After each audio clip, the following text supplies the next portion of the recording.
welcome back to another episode of Flashback 64, the chronological Nintendo 64 podcast. I am Gooey, joined as always by McKenna. Hello. How's it going? Good. We've got a special episode today.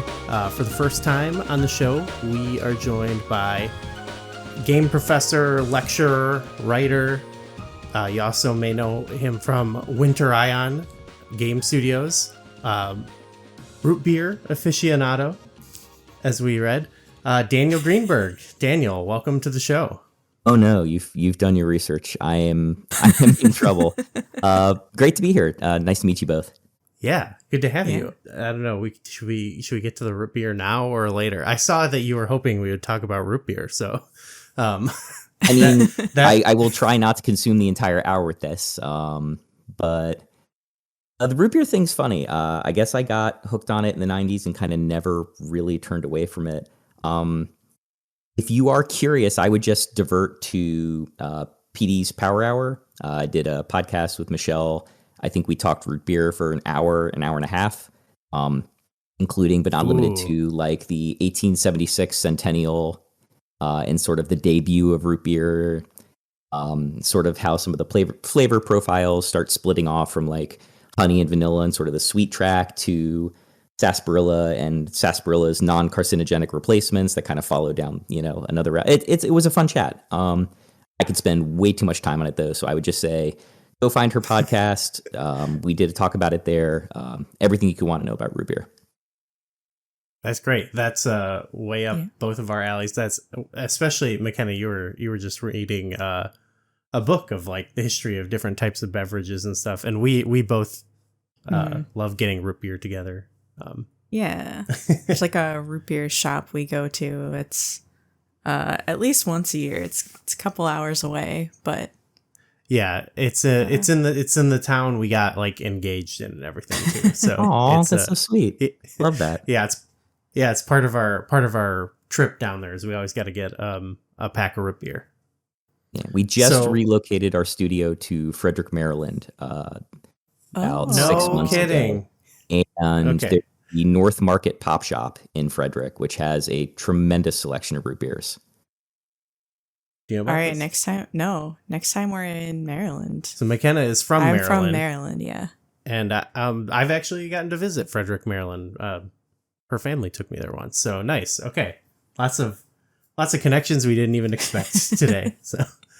Daniel, we also, I've gotten to know you a little bit on Blue Sky, and I think when we started talking, I found out you wrote some parts of and you did editing on the book Ultimate Nintendo Guide to the Nintendo 64 Library. So I think that was originally what got us talking. It is. And I want to talk about that a little bit today, but I guess just in general, one thing we like to do with all of our new guests is just what's your kind of personal background with the Nintendo 64 itself? Okay, so I, like a lot of kids, got it as a Christmas gift the year it came out. I was just at the age, and I won't totally date myself here, I was at the age where I was smart enough to know I wanted a system, but not smart enough to step back and look at the games I was playing in the library of things I was interested in and ask for the correct system. Because I was someone who was an SNES, like huge SNES fan. But the games I probably spent the most time with were things like Secret of Mana and Final Fantasy VI and Chrono Trigger. And the immediate question is, why didn't you get a PS1? Why'd you get an N64? Sure. It's like, well, I had a Nintendo and I had a Super Nintendo, so of course I'm going to get a Nintendo 64, right? I'm pretty sure there was something about an Earthbound game coming out for it, maybe, and surely other games will follow suit. So suffice to say, I was a little surprised for those few years that I was playing N64 games instead of kind of diving back into RPGs.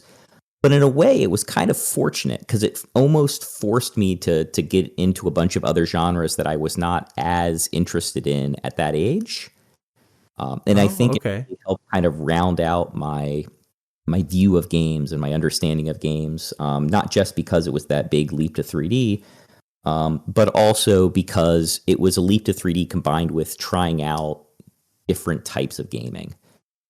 Yeah, that's been something like just for us on the show. Like, I mean, we're kind of making ourselves do it in a way because we're choosing to go like chronologically. But I don't know. I think we found some fun games that we wouldn't normally ever try in our lives. And I think, yeah, that early 3D era, there's a lot of experimentation, even with like what these genres are going to be like going forward. So it is fun to kind of experiment with like what can be like a platformer or a fighting game or an adventure game or whatever. Can I cheat and ask you guys a question?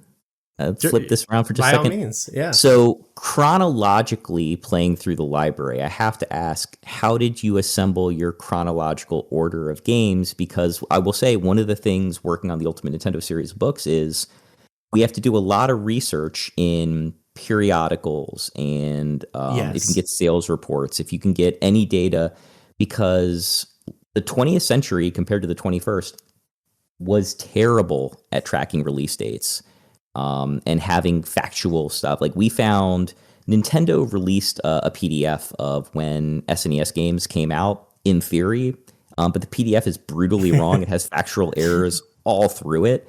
So when we were working on the Super Nintendo book, it was really, we couldn't rely on that. You had to do all of our own research because we want the books to be as factually accurate as possible. I mean, we spent years on these things to try to get it all right.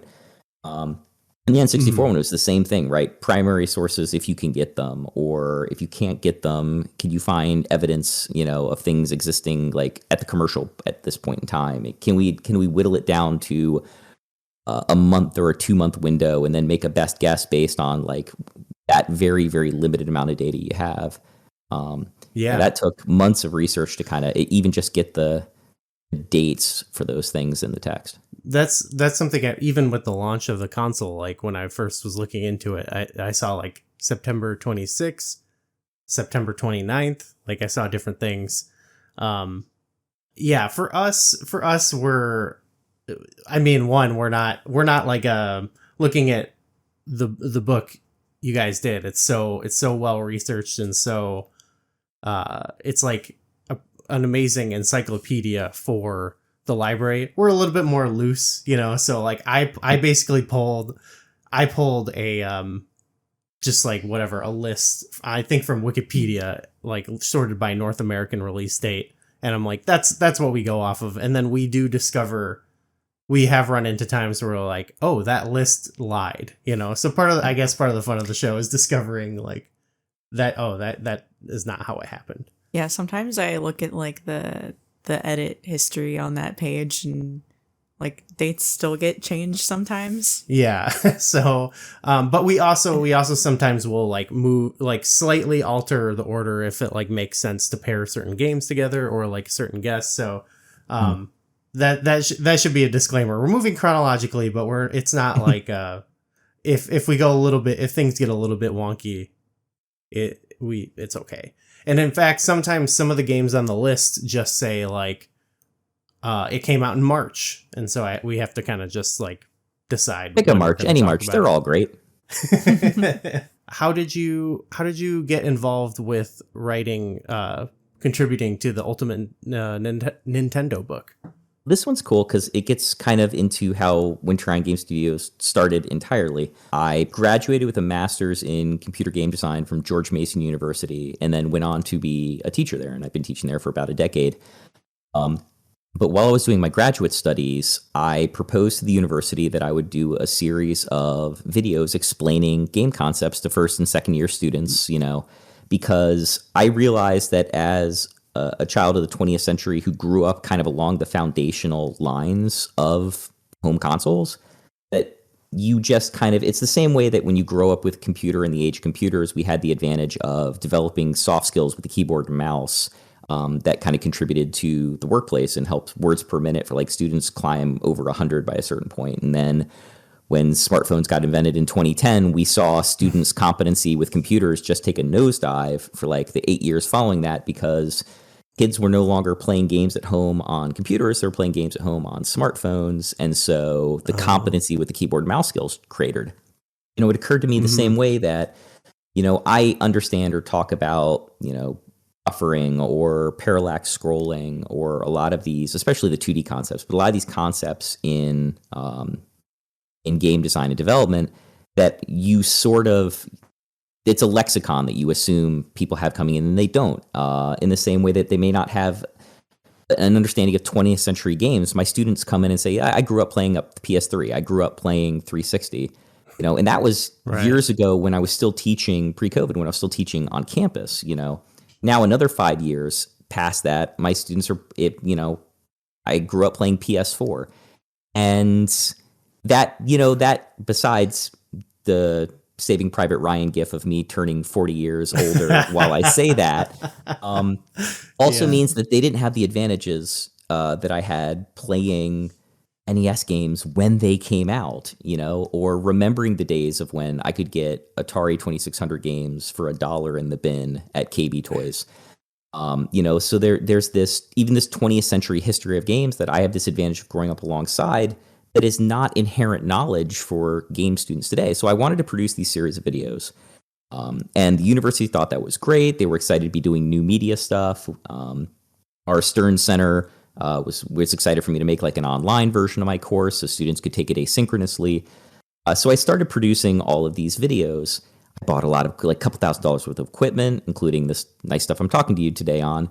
And we set up a home studio to record games. And then the university told me, we changed our mind. You're not going to get credit for it, and we're not going to reimburse you for any of the equipment.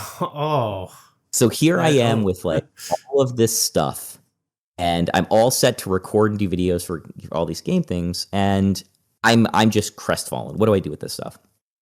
And my friends say, well, why don't we just do Let's Plays? And as the old man of the group, I say, what's a Let's Play?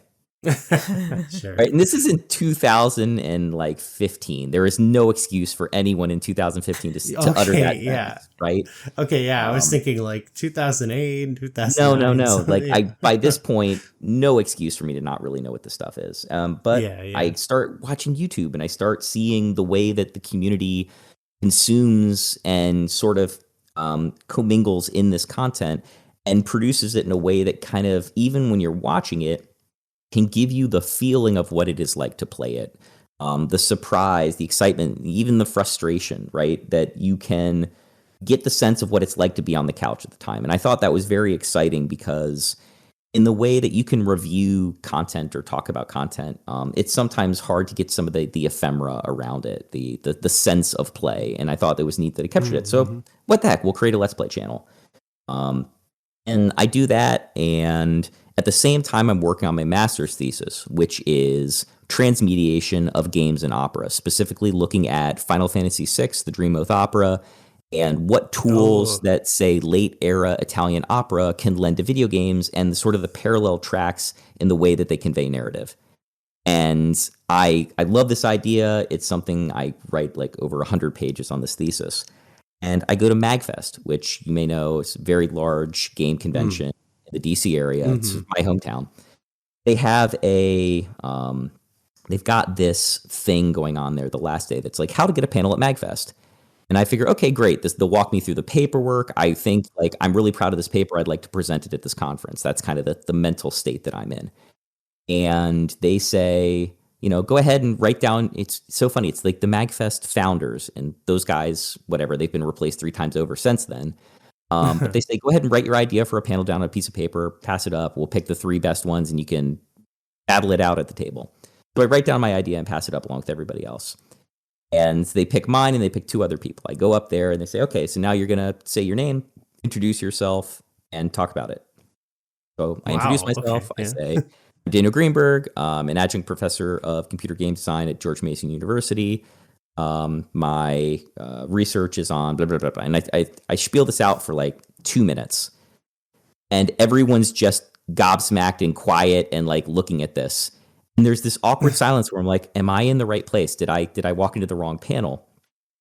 And the next 2 people next to me, and I just, to this day, I feel terrible. I feel like I walked into like the contest and like it was actually a contest for like K through 8 students. And here I am like trying, because the next 2 are like, I really like Pokemon and I thought it would be fun to do a Pokemon panel about how Different things cost different money, so maybe we can calculate like what the difference is between Pokemon dollars and US dollars.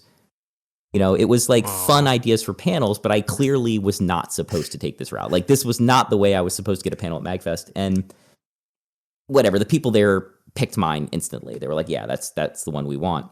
But then the founder kind of took me aside. I was like, look, we have a separate group here called MAGES, which is the Magfest Educational Symposium. I don't know why no one told you this, and I don't know why we didn't have any outreach to catch you in time, but that's who you should have been talking to, because Magfest is a non-for-profit educational thing. We really value our educational panel lectures, and this is exactly the kind of thing you want. For a couple of months, and I have 4 panels at Magfest. Like different education, like I'm talking with professors at different universities and other researchers. We're talking about all sorts of cool topics, and I'm really excited because like I feel like I have found a calling doing these educational panel lectures at conventions. And then I get a call like a week before Magfest, and they're like, hey, don't forget, you won a panel at Magfest. What do you want to present on? I'm like, well, I can't do the one on transmediation of games and opera. That's already been taken by the MAGES people. That's one of like a few talks I'm giving. And so we're scrambling. And I talked to my fellow castmates at Winterion Game Studios, the show we've been doing Ion Gaming for like about a year now, that we've been trying to put this YouTube channel together. And like anyone else who attempted to start a Let's Play channel in 2015 predictably goes nowhere, right? Like you have 50 subscribers in a year or whatever. And we all of a sudden, like crowded I'm market. like, well, why don't we talk about our experience as, you know, not failed YouTubers, but YouTubers who are clearly doing it for the love of the game, because there is no route to turn this into anything monetary. And so there we are in like the biggest ballroom at Magfest with a couple hundred people in the audience. And like the first thing we're sitting there is like, there are 4 times more people here than we have subscribers to our channel. So thank you all. There is no reason you should be here. And we talked about like some of our lessons learned and what we think Let's Play has to contribute to like sort of this preservation of games, or at least understanding of games beyond textual review. And it was a fun chat. I enjoyed doing it, but it networked me with people, and all of a sudden got the opportunity to do a talk in Philadelphia, and a talk in Hartford, and a talk in South Carolina, and a talk in Chicago. And so now like we're bouncing all over the place over the last, you know, the few years after that, giving these educational panel lectures, which is really kind of the heart of what Winterion Game Studios does, is try to bring a manner of education, or at least kind of enlighten the discourse a little bit around games beyond here's why I like it, here's why I don't, because there's a million people that do that way better than we do. What can we do is maybe we can break down or do the research or do the hard academic stuff to try to provide some more information beyond that. And it's maybe like my 3rd year of doing the lecture circuit when I meet with Pat Contry, who has a table at Too Many Games. We get to talking. He's, you know, semi-familiar with what I'm doing. I'm obviously very familiar with what he's doing. We kind of hit it off personality-wise, and he recruits me to work on the Super Nintendo book. Which is like it's Ultimate Nintendo Guide to the SNES Library. Okay. At which point I sort of became a bit of a Swiss Army knife. Like I can do technical review. I can make sure like, yes, everyone's trying to play this on original hardware, but the problem is different capture cards, different color profiles, different TV settings. Like it's very easy for the screenshots we're trying to get the writers to capture to look different and not be right. So then we've got to have them when you're going to take your screenshots. Now you're playing on emulators, and we need very specific settings and very specific emulators. And the late Bew did just such a tremendous job with his Super Nintendo emulation. You know, but we got to make sure everyone's got exactly the same thing, because we need the color profiles from game to game to game for the different reviewers to look the same. And so fast forward the N64 book, to kind of steer this back to the N64 and Ultimate Nintendo Guide to the N64 Library, I kind of took on this role of like writer, co-editor, tech guy, and lordy, what a nightmare. The Nintendo 64 emulation scene, Modern Vintage Gamer did a video on this not too long ago. Like the N64 emulation scene to this day is still a tire fire. Like people have really done what they can, and it's just hard. So what I had to do for the book was, like, we have flash carts and original hardware, and we can play everything we need to play. But even like some of the things that you can't work around with that, like Sharkwire Online, how are you can't connect to those servers anymore. How are you going to get screenshots from that? Or Mario no Photopia. We actually borrowed a copy from I don't know if I'm supposed to share a thing, but we from a very very big person in the games industry. We borrowed his personal copy of Mario no Photopia. I had to get an Olympus Smart Media card, which are kind of hard to find a good working one these days. Had to get us Olympus Smart Media card, get an old PC set up in a way that the ISO IEC like color profiles and the format of the JPEGs was readable by Mario no Photopia, because that standard has like the color profiles and depth, and like I think it might be a thing where it's like 512 versus 496 bytes, like read by the card at a chunk.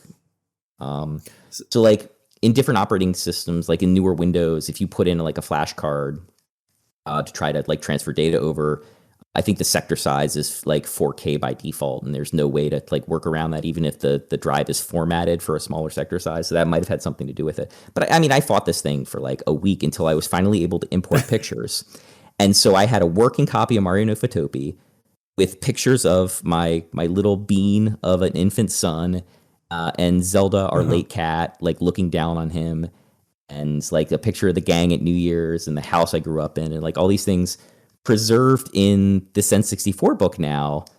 And I was joking with the guy who owned the cart, and it's like, these might be the only pictures anybody has edited in Mario no Photopia, at least outside of Japan, at least in like a decade or two, because it was just such an obscure title. It definitely didn't make any waves outside of Japan.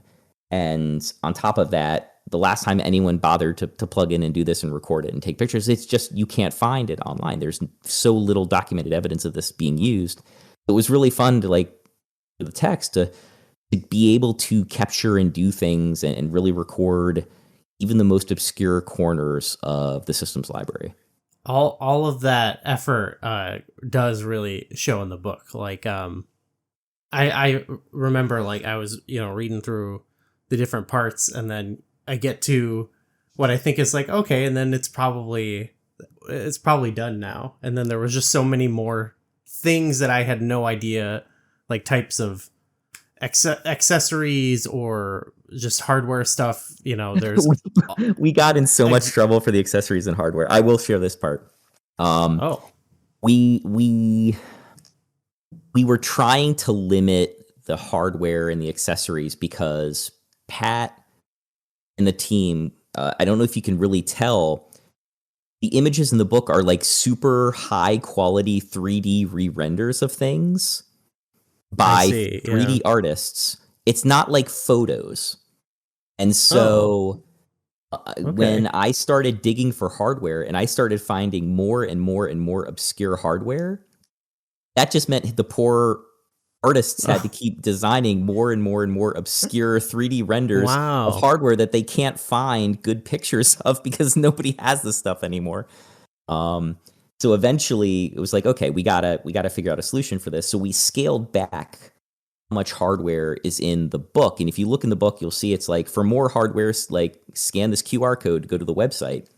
So I set up a separate website. And the websites I did, like, they're very, very simple little dummy websites. They have a database literally built into the HTML code of the site. So you open up the site, it's got its own database and its own JavaScript and everything, like, in this individual site, so that you can search for hardware or look through a drop-down. But they're even more comprehensive lists of hardware beyond what's in the book. All the way down to, like, there was, like, a force feedback chair for the N64. So like you could have rumble in the chair while you were playing. Okay, we need to get that on the show. Yeah, but if you, I don't have the URLs on me, but they're in the book. I could flip here, and I have this giant help with me here. Okay, yeah. So for the hardware, it would be hardware.ultimaten64.com. I'm gonna look at this right now. Hardware. Yeah. Ultimaten64.com. 64.com. Okay. Yeah. That should take you to a fairly dynamic website that has the hardware plus stuff that isn't even in the book. Wow. Okay. Yeah. This is. Oh my gosh. And again, this was like, at some point, we were going to kill our artists if we had to keep putting more and more work on their shoulders. And it was one of those things where we're thinking, like, we're going to discover more stuff. We're going to find more things out over time. It would be nice to have a landing spot that's printed in the book, so the book is still valuable and useful, and it points to this URL. Then the website can capture and have additional things if we discover them farther down the line, because obviously we're always discovering new and exciting things. This is my chance to say and just quickly plug, if you're not supporting the Video Game History Foundation, please do so. Their works are super, super appreciated. Gamehistory.org.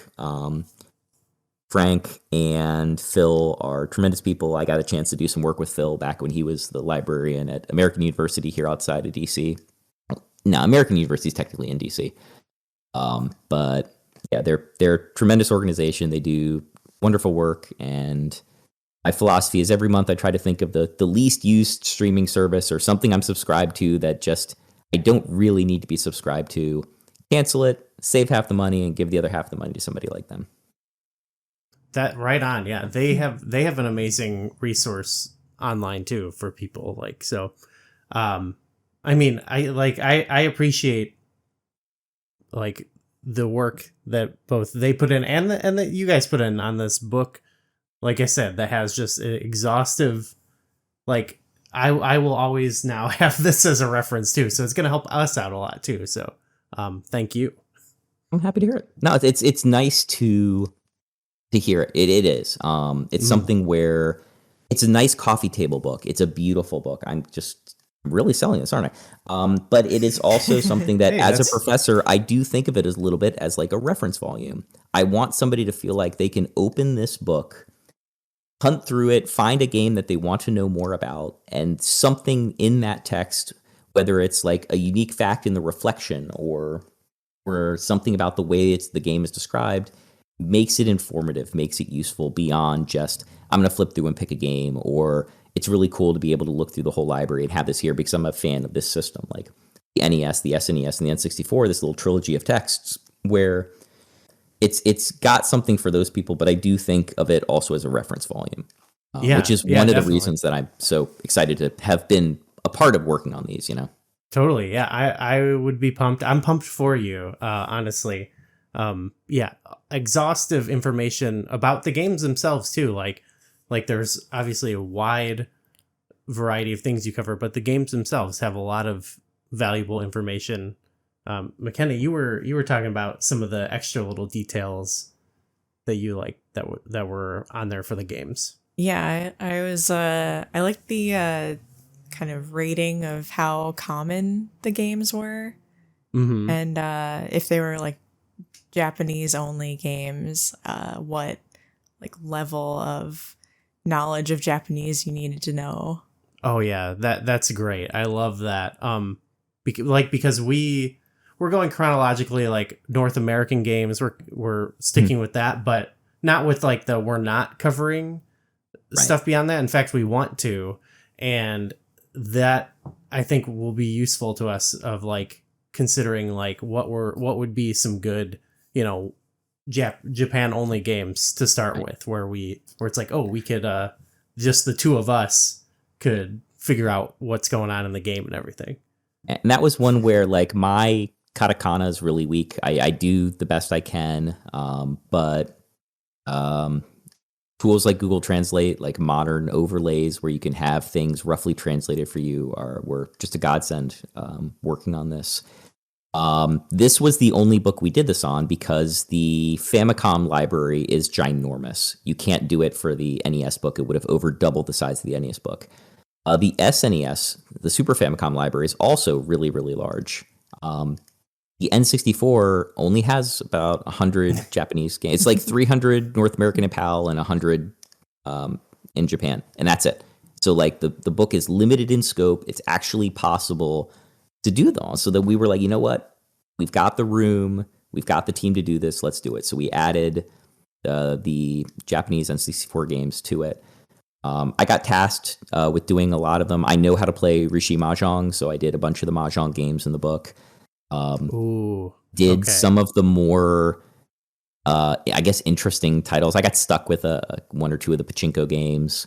I did Sea Sparkle 2 was kind of cool. That's like it's a murder cruise, like text adventure with pictures. You're aboard like one boat, and something happens mysteriously to that boat, and you have to like evacuate the first boat, and you end up on the second barge, and it's like the whole murder mystery plays out on the boat, and you kind of have to. It's sort of a whodunit. Well, that one was cool.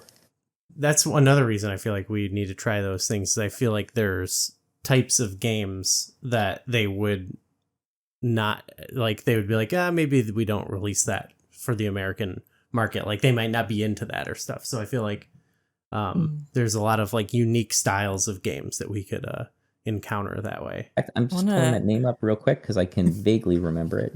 I think it's Yakuchu. Oh yeah. Let's see. Yeah. So it's Yakuchu 2 Satsujin Koro or Sea Sparkle 2 Murder Cruise. That's a sick name. It's Athena, October 99. I gave it 3 stars in the book. That's good. That's good for me. It was fun for me to do that one because my wife Alex and I had kind of dove headfirst into the Poirot series, like David Suchet's Poirot. So we were consuming a whole lot of murder mystery stuff before I started writing for the book. And so my head was kind of in that space anyway. So it was neat to see how someone else was kind of taking a different tack to the same theme. Yeah, I really want to check out the train sim game. Yes. Oh, Densha to go. I think. Yeah. Or it's like where so yeah, that is where you're a train operator and you have to brake at the right time or accelerate at the right time to kind of obey the traffic rules, but still go station to station. And it had doesn't the that custom one have controller for it. Yeah. Okay. Yep. That's the one we're thinking of. Yep. Yeah. It's Densha to go 64, July 1999. Taito. Oh, who doesn't love Taito? Bubble Bobble Taito. people. Shout out. Yeah. Well, yeah, that's for sure. We've been like dreaming of playing that for sure. We got to get the controller though. That's good. Yeah. It's going to be the only trick. So, so you're talking about different things. So you were all over this book in different ways, but I guess, can you think of, Daniel, like what your favorite entry to write was? Oh gosh. Maybe Mischief Makers. Just right because on. of all of the, I mean, that game is a treasure. Not just because it's so different from a lot of what's in the N64 library, because there's not a lot of really good 2D games necessarily. Almost everybody's like, it's got to be 3D somehow. Right. But it was just such a fun, unique, goofy premise. And I also have like personal warm and fuzzies thinking about when I played it, like at that age, like at my grandparents' place, so there's a lot of kind of nostalgia. Now, I don't let that necessarily color the review. I've got to be very objective and very careful about the language I use when I'm writing, but it doesn't mean I don't enjoy the experience of going back and playing the game and then remembering like, oh, wow, some of these yellow crystals are actually really hard to get, and spending 10 or 20 attempts on some of the levels to get them. And, doing the reviews for the book, because we have the writers play everything before they review it, right? You want your writers to have that sort of deep understanding of what makes the game tick and why it works or why it doesn't work. So, and they got to capture the screenshots anyway, so you might as well invest some time and really get lost in the game and play it. And so for the games that I enjoyed as a kid that I got to write entries for the book, those were the ones I think I enjoyed like going in and kind of diving into the most, because it unlocked that core memory that there's no opportunity for me to be nostalgic for something I didn't play. It's exciting and it's new and it's fun, and I like diving into that stuff and learning about it. And And it's not fair to those games, but when you play something that you haven't played in a couple of decades again, it's just kind of magical. Yeah, and you get to kind of see it in a different way too, different time of your life. And that's what, really, what is nostalgia but the adult you having maybe not the time, but at least the financial resources to unlock kid memories, if even briefly. Yeah, that's like I feel like our show, we try to hit on those different types of things because we talk about some of the popular games people are really nostalgic for, but then we do have, well, I have some nostalgia for Mischief Makers, but for like a game like that for McKenna was totally brand new. So we also get this feeling of like, oh, what is this? What is this unique game? Like that's actually a great example of a game where I feel like one where I would expect maybe they wouldn't try to release that here, but it did. Yeah. And I feel lucky that we got that. Yeah. I think in terms of what I enjoyed most working on the book is probably the research around the games, either the developers involved in it or the subjects in the game. I don't have the SNES book on me right now, but one of my favorites in that book was actually Street Hockey 95, which is such a weird game to talk about with any affection because it's not a terribly good game. But I'm a hockey player. I play, I watch, I love hockey. I'm a big hockey guy. And I played street hockey as well, roller hockey. I played inline up until a few years ago, as well as ice. But oh, cool. Almost everybody in Street Hockey 95 was a professional rollerblader. All of the people that they took the digitized photos of, like these goofy characters, they are some of the best rollerbladers of the 90s. These were people that did movies about it and made periodicals about street skating. They had a TV show, like a rollerblade branded TV show, and some of these people were like the contestants in it, American Gladiator style. They don't tell you any of this in the game. None of it's in the book. Like there's no idea that all of these digitized actors are actually some of the best people to ever put on rollerblades. You have no clue about that. And it would have been such an amazing selling point for the game. But I'm like looking through the roster of the credits and the people that they were like, and the digitized photos are of these names. And I start researching these names and looking at these people. And it's like, oh my God, they pulled like the best of the best rollerbladers for this game and then didn't tell anybody they did it. Dang. Wow, that's like that's a missed opportunity, I would say. So it was one of those things, like that kind of stuff, those interesting facts, and the way the books are structured is the review is the main chunk of it at the top, and that's supposed to tell you everything you need to know about the game from a sort of not dry, but like a very objective. Here's information about the controls and the plot and the characters and the mechanics of play and sort of an overall impression of the title. And the reflection is a chance to either opine personally or provide more interesting factual information or some background or some details that don't necessarily go into the review of the game, but might be interesting to the reader. I adore those reflections. That's where the ability to pour cool, factual stuff that someone might not know about a game, but would think is really neat to know about the game. That's the stuff that was the most fun for me to try and dig up.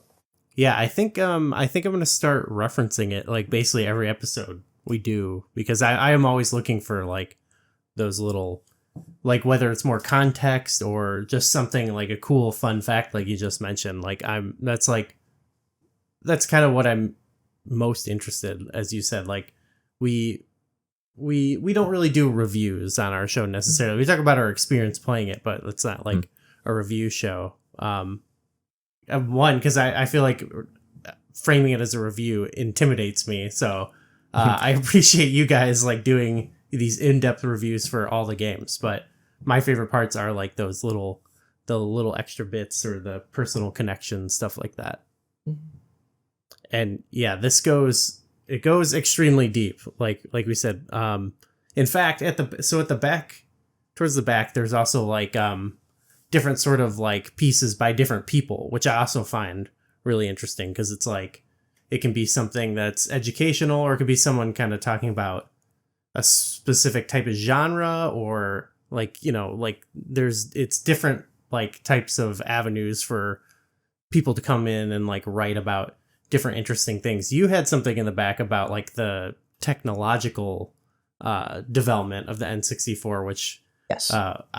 I feel like we need to have you come back on and do like more of a deep dive on that, because we've talked about it. It comes up a lot, you know, it's relevant to a lot of things, but it's something like even like reading it, I was like, this is like way, I don't know anything about the technical aspects of this. So I feel like we need to like have you lecture us sometime and you know, like, well, really, I try to.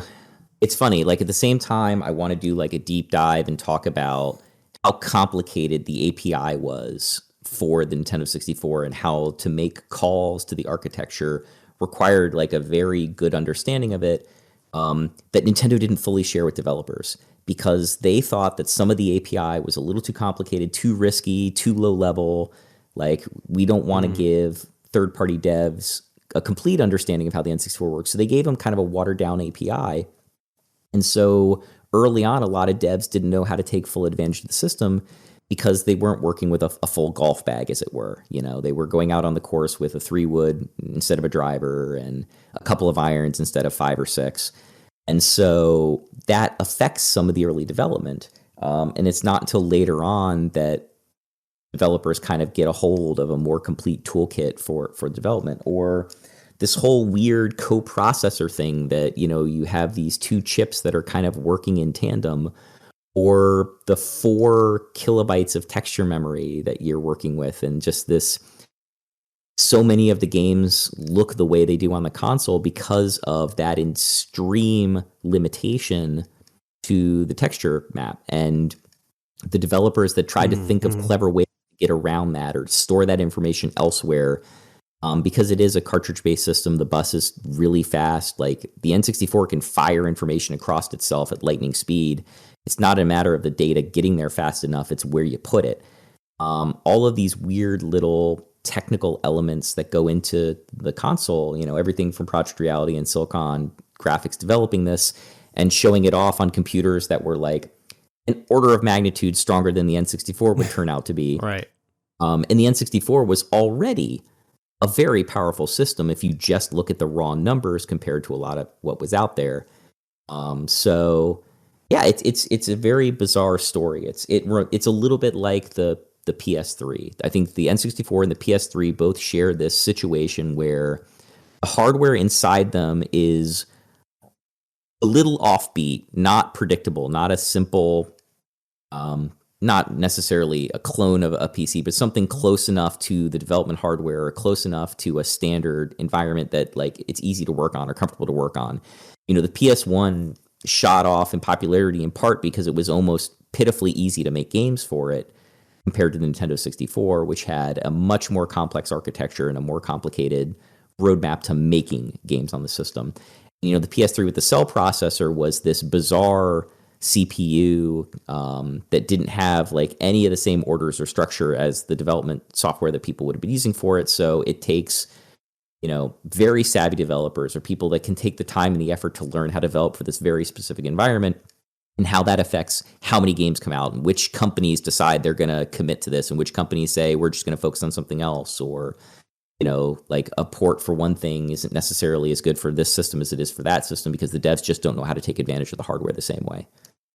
So we're going to go with the N64 is the PS3. The PS3 is the N64 of PlayStations. They are the two systems I think of when I think of just utterly bizarre hardware architecture. Like just really, the generous way to say is they really thought outside the box and they tried to come up with ways to really push what was possible. And both systems really do push what was possible. Remember the PS3 was popular for a while for folding at home, which was one of the early efforts to do protein sequencing and dechaining. So you could sign up for this program and your PS3 could share cycles. Like if your PS3 was just sitting idle, you could let Stanford, I think was who did folding at home. Apologies if I'm wrong there, but it would like basically your system could run calculations in the background so that people who were trying to do research on like, well, how do we synthesize a certain drug or synthesize a certain protein strain to like use it for medical science purposes, you could essentially lend your PlayStation 3 to that effort. because the I had hardware no inside it idea. was strong enough. I also believe, I'm pretty sure the PS3 was on like a banned export list to countries who were considered like terrorist states or other threats to the global world order, because the cell chips inside them were deemed like too powerful to sell to countries that were trying to develop like ICBM programs. Oh my god! Okay, yeah, I had no idea about this. That's incredible. Look out! I guess PlayStation 3. I'm pretty sure Okay. we've laughed it a few times over by now. But Fair enough. Fair enough.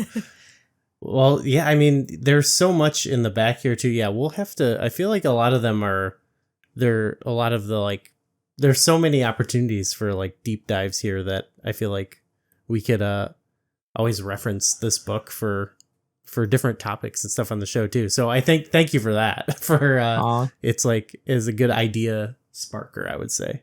I'm so glad. I'm genuinely really, really happy you guys are getting so much out of this. Yeah.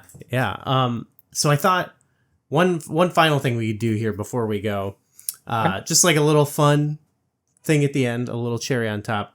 I was looking through it, and one thing I just love to look at is like the pretty colors, So it's like looking at the console variants, and I was like, ooh, and I think I pitched to you. I was like, maybe we could rank them, and I decided we don't. There's not like a lot of them, like when you factor in like some of them are like parts of a series. So I was like, maybe we could just talk about them here and talk about some of our favorites, some of our least favorites.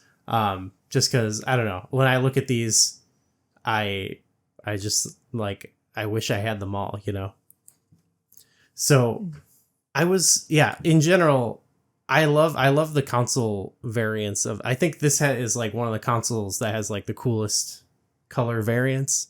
And I wish I had any of them, but it's funny. We have like 4 Nintendo 64s, which is a long story, but they're all gray, which is like, that's what it looks like in my head when I picture the Nintendo 64. But like looking at all the different color variants, I'm like, this is the least exciting one. But I don't know. What do you think? What do you think, Daniel? Like gray N64? I am very much. I ascribe to the thing that best matches the era is my favorite thing to see. And I think the Nintendo 64 started out just a little too early for it. The late 90s, for a lot of things it was known for, one of them was definitely clear shells, right? Like, think about the iMac, the original iMac coming in 5 colors, and people looking through like the side of their iMac to see the CRT TV or the CRT monitor like inside it. A lot of the cell phones with clear shells, or in this case, you've got consoles, like the clear red Funtastic or the clear blue Funtastic that have that shell on top. There was the Donkey Kong 64 one, like that was completely green, like the top and bottom half of the shells were that clear green. So personally, I think it's really cool just from like a vibes perspective to have that sort of the clear plastic shell stuff matches that era so nicely that, as iconic as the charcoal gray console is, and that's what most of us had, I think that's really cool. Some of the more obscure ones, like the Lawson Station one, that's like, imagine having like a 7-Eleven branded, N64. That's kind of what this is. Yeah. Or like the There's a couple of those, right? One, which is like if you had basically like a Boston Red Sox branded like official N64. They had that one is so fire, by the way. Oh, the orange and black. The orange on top, the black on the bottom. It looks so good. Yeah, and then the ones with the Pikachu came in a few different colors. We have like the big molded Pikachu on the top. To me, that almost makes the system look like a VTech. Like it's a kid's console. It's yeah. It makes it very inviting. I think that's cool, especially if like you've got younger kids playing it. And then just because it was so cool growing up to have the gold controller, the gold N64, just like limited edition. If you can get it, you can get it. Like that was super exciting. The one I didn't know about because I wasn't in the UK was Fox Data. It was a very, very small company, and I had to try to chase them down through looking at government records of like the incorporation of the company and their location and the address and like factual information about Fox Data to figure out like how legit this operation was, because it seems like it was just a guy who had access to an anodizing solution, and you could mail him an N64 and he would plate it chrome and mail it back to you, or plate it like a metallic blue and mail it back to you. They look sick. They advertise, like, the company was never more than like, I think 3 people maybe at most. Fox Data was like very, very small group that was doing this. But they did, 2 wraps of controllers. They did like the first wrap controllers were all the chrome ones, and the second wrap were supposed to be like these weird animal prints. And then they did the different wraps of the consoles. Including a wood grain wrap that the company owner did for himself. Like, he did like this wood grain version of the console as like a personal, just one off, just like a one off. It was just like his own wood grain version of the console. And that's like, so an sick. entirely wood grain N64 looks. It's so funny. It looks so odd and yet so beautiful because it's the system is all curves, right? It's not an Atari 2600. It doesn't look naturally boxy. So it's odd to see it with like that wood tone to it, despite being like rounded everywhere. Yeah, these are cool looking. You were looking at the mahogany one. You were like, "What the hell is this?" I love that. That actually brings up another sort of thought that I had reading this, was like the sort of like third party or unofficial stuff. Like, I'd imagine with like writing about consoles, like you already talked about, you have that extra website to include all this extra stuff, but I thought like that must be hard. Like, what do we include? Like, you talked about he had to look in this company because like a ton of people do like art and make their N64 look a certain way, but it's like, where do you and you can only really work with the information you've got, or that your information you're really like able to dig up. Like, when the NES book was produced, we have since found prototypes for NES games. The prototype had not been discovered prior to the book coming out, so obviously it's missing that information. Like, there's always new stuff coming out, so all you can really do is find as much as you can find in the moment and try to catalog that in the book. So a lot of people know about 40 Winks, but you talk about a bunch of other games based on how much information you have, and you just try to hammer down the stuff that you can kind of factually confirm was coming out or was in development, or something that is interesting or worth talking about with these games, and that's kind of what makes your cut, Yeah, absolutely. I appreciate the effort you have to put into that, and like to make sure we've got like, the proper stuff. Like, it's a great curation that I appreciate. So just to put a cap on that, on the variants, I want to know, McKenna, just looking through these, if you had to pick a favorite of the Nintendo 64 console variants, what would you go for?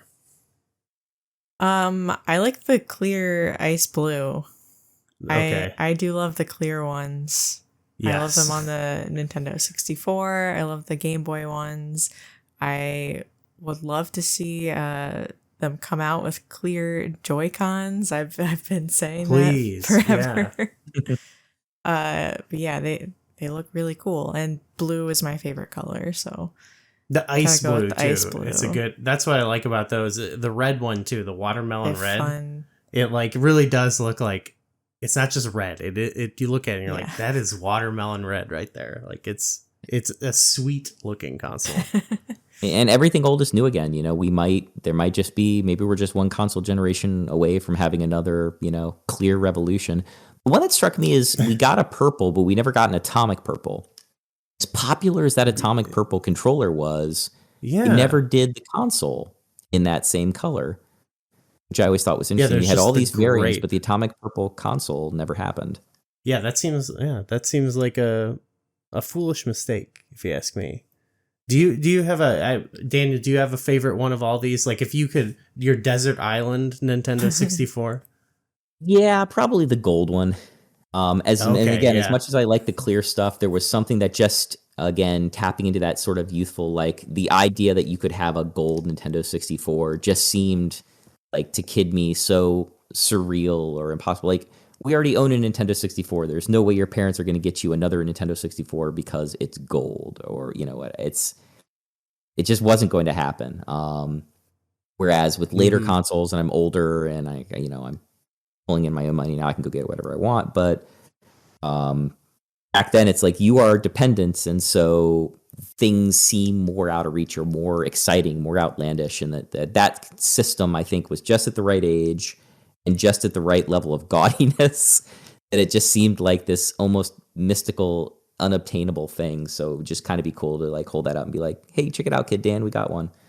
But no, I'm happy. We've got just like you, we've got a charcoal gray N64.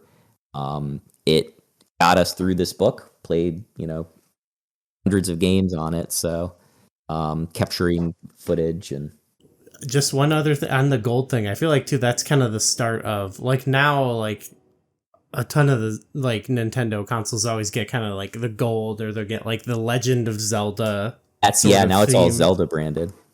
Yeah, I feel like that's the start. I mean, it's not like, but I associate it the most with Ocarina of Time because you had the gold cartridge. You know, like.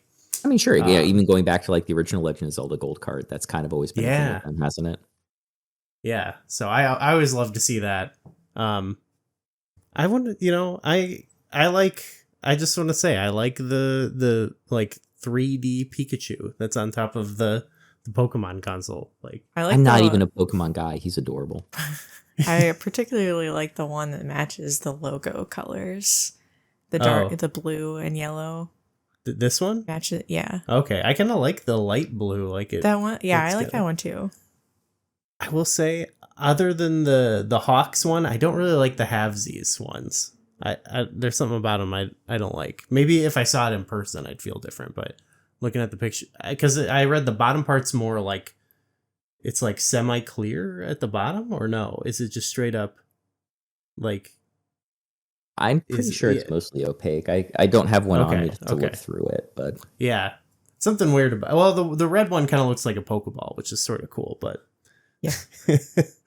Well, all right, yeah, I love. I'm gonna go with you though. The fantastic clear ones are probably my fave. So, yeah, this is an awesome book, awesome reference. It's both it's awesome reference, but it's also it's just fun to read. Like there's a lot of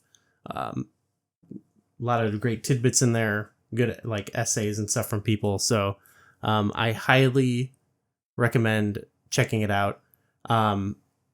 Daniel, is there anything else you wanted to get in about the book before we go? Like any other special part about it? First is just a huge thank you to all of my co-writers, co-editor Christina, at most of all, because he takes the lion's share of the work. He, I don't think a lot of people realize, because you open up the book and you see like a 15, 20 person roster of people behind this book. It's a ton of work behind the scenes.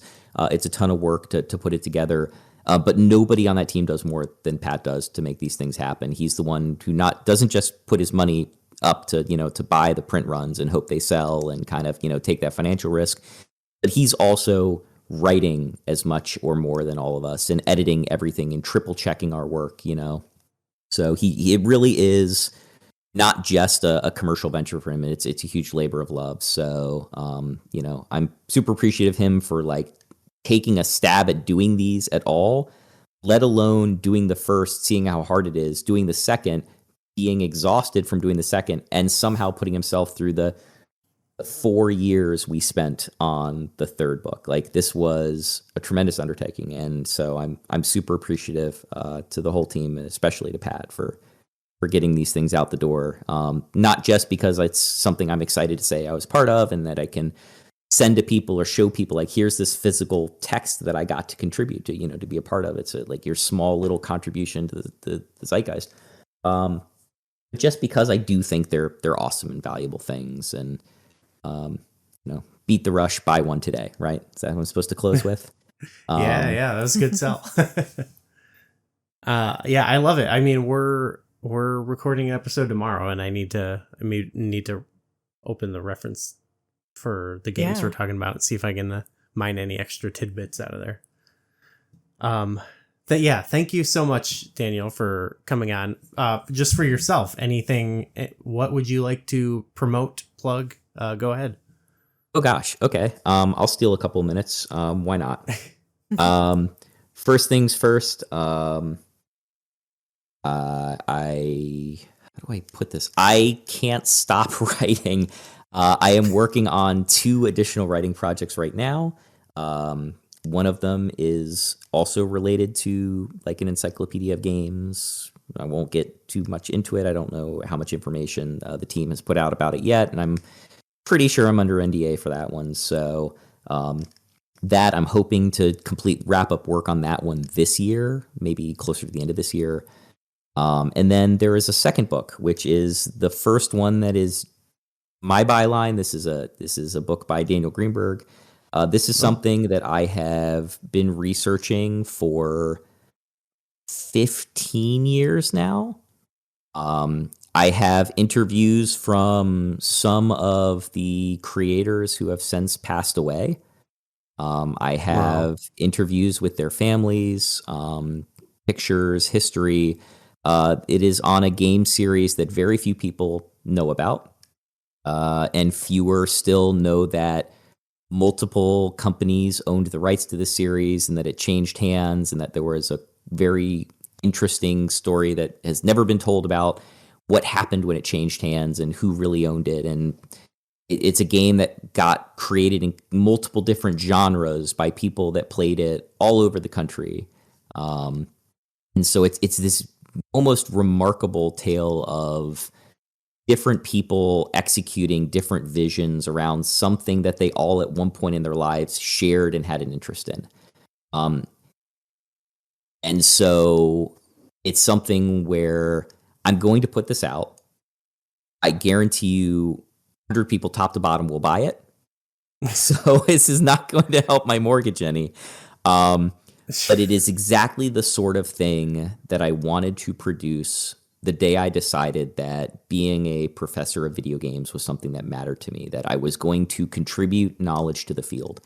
I'm not a doctor. I only have a master's degree in this. But I still very much believe like I have 2 responsibilities if I'm going to walk around and call myself a professor. And those 2 responsibilities are I need to be training the next generation of game creators, and I'm super proud of my kids. I've had hundreds of graduates through our computer game design program, some which have gone on to work on very prestigious games for big studios, and some of which have gone on to do little indie things with their friends, and they are both equally valid and important in my eyes, and I love them all.